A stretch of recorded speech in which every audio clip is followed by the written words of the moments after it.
Hello my fellow nerds, it has been a historic month for my Star Wars Galaxy of Heroes career. I unlocked my first relic a couple of weeks ago, after I recorded, but before I uploaded my last video in fact. Of course it was for Mother Talzin, and spoiler alert, she is now in every stat top 10, even speed.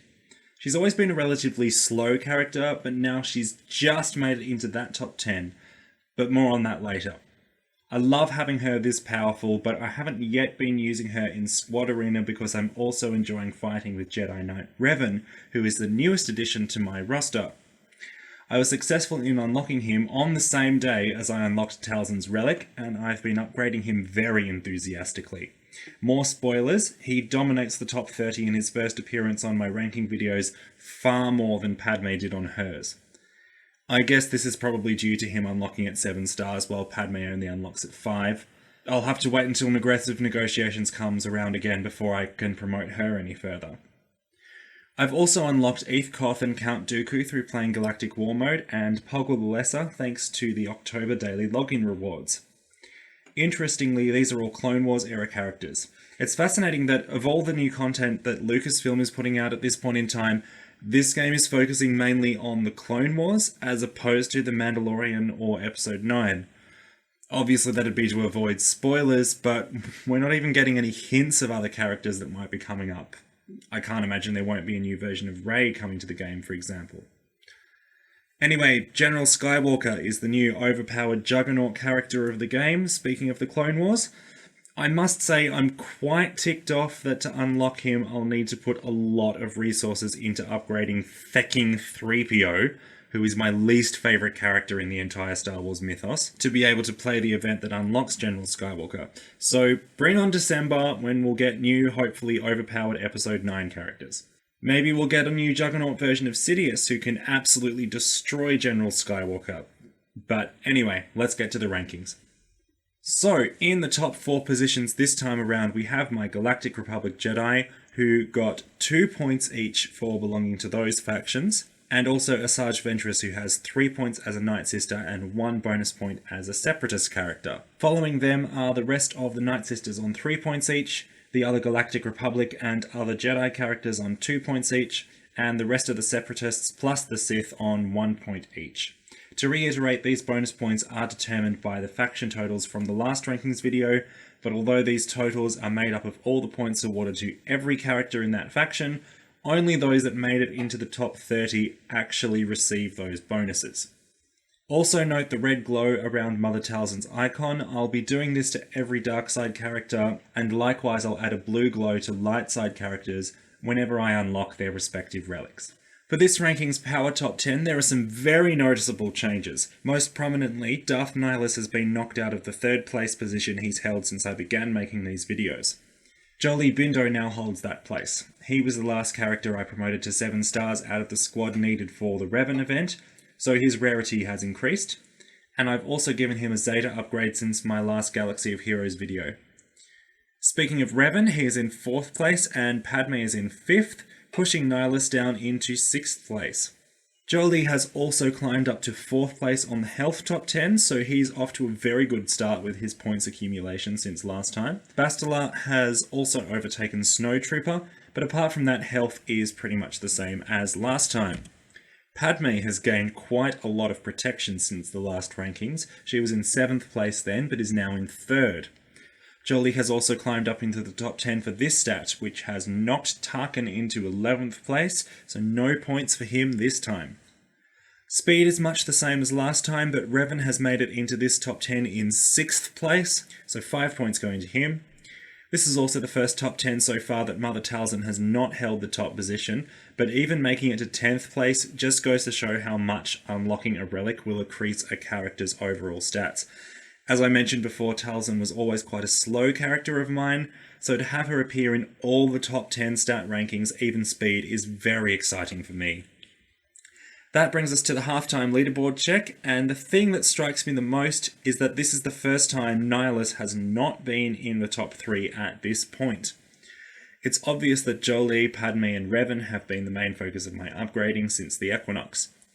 Down at the other end of the leaderboard, there are about half a dozen characters who are sitting there with only their bonus points, but they'll accumulate more points as the next half of the stat top 10s are revealed. Physical damage has been dominated by Anakin and the Night Sister Spirit since I began these videos, but unsurprisingly, with her Relic unlock, Talzin now holds the top spot. Padme, Newt, and Ahsoka were not present in the top 10 last time, so their presence now has shaken things up a little bit. Special damage is almost the same, except that Revan has arrived in 5th place and R2-D2 has climbed up into 7th. This has pushed Qui-Gon and Hermit Yoda out of the top 10. Talzin once again is in the top spot, securing another 10 points for her total score. Interestingly, even Talzin's Relic update hasn't pushed her up any further in the potency top 10. She's still in 4th place behind Scion, who remains in the top spot, and Nihilus and the Night Sister Spirit, who've swapped the 2nd and 3rd places since the Equinox. This will be a slight help to Nihilus climbing back up into the overall top 3.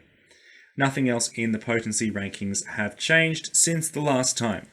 Similarly, tenacity is much the same, except that Revan has claimed 5th spot, securing another 6 points for his total, and Jolie has overtaken Hermit Yoda and Talia.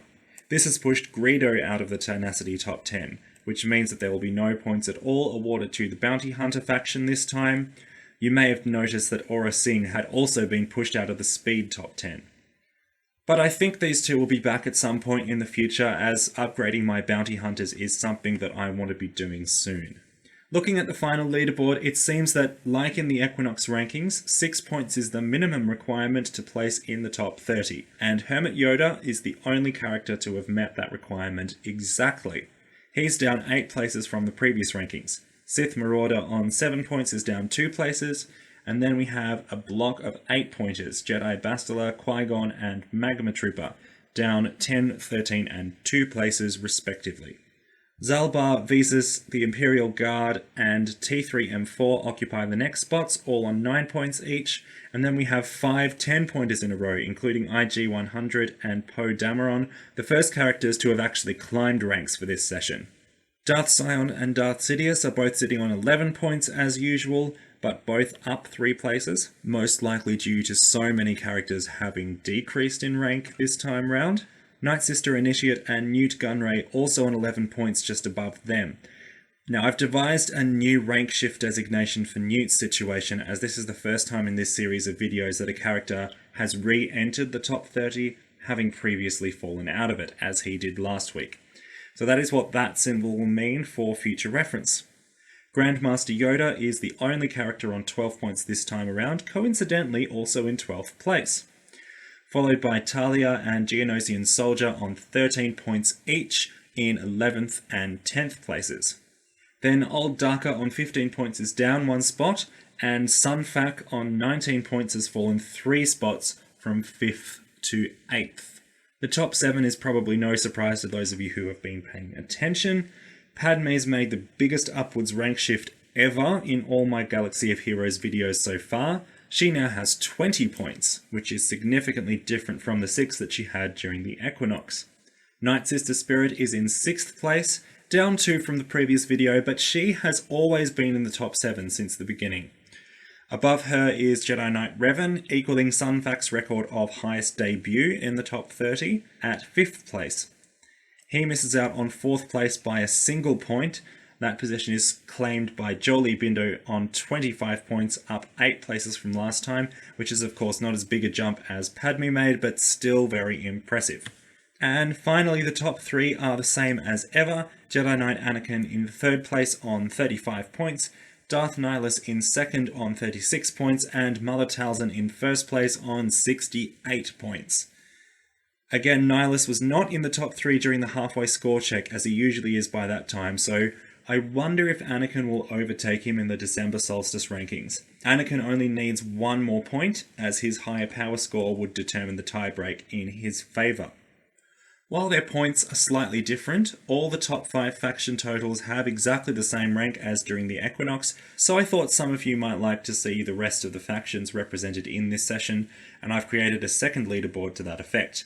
This leaderboard contains symbols that are purely representing each faction by my own designation, And I've had to grasp at straws a little with some, but they're all symbols from the game, and if more graphics are released at a later date that better represent the factions, I'll make some replacements.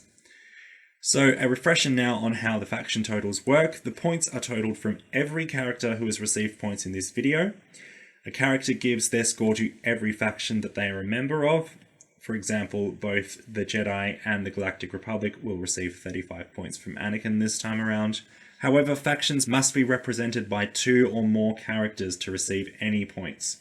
For example, this time, Ewok Elder, Kira, and R2-D2 were the only Ewok, Smuggler, and Rebel characters to receive any points, so their factions, while still represented, do not score any points. The factions in the top 5 will give bonus points to their characters, designated by the green numbers, at the start of the next round. Once again, these bonus points will put the Galactic Republic characters in the lead for the start of the next video on 4 points each. However, while Asajj Ventress has contributed points to both the Night Sisters and the Separatists totals, she did not score enough points this time to make it into the top 30, and therefore will not score the 4 bonus points that she started with this time around. I'm thrilled to finally have both Revan in my roster and Talzin's Relic unlocked. I hope these things will enable me to reach new heights in the squad arena ranks and unlock higher tiers of rewards in raids, Grand Arena, and other game modes. I can't really predict what the December Solstice rankings will look like, as I don't yet know what direction I'll point my upgrading in until then, so we shall just have to wait and see. If you have any favourite Star Wars characters that you would like to see do well in this series of videos, let me know in the comments and maybe I'll work on upgrading them next. But that's all for now. If you enjoyed this video, please leave it a like, subscribe to the channel, and don't forget to share it with all your friends.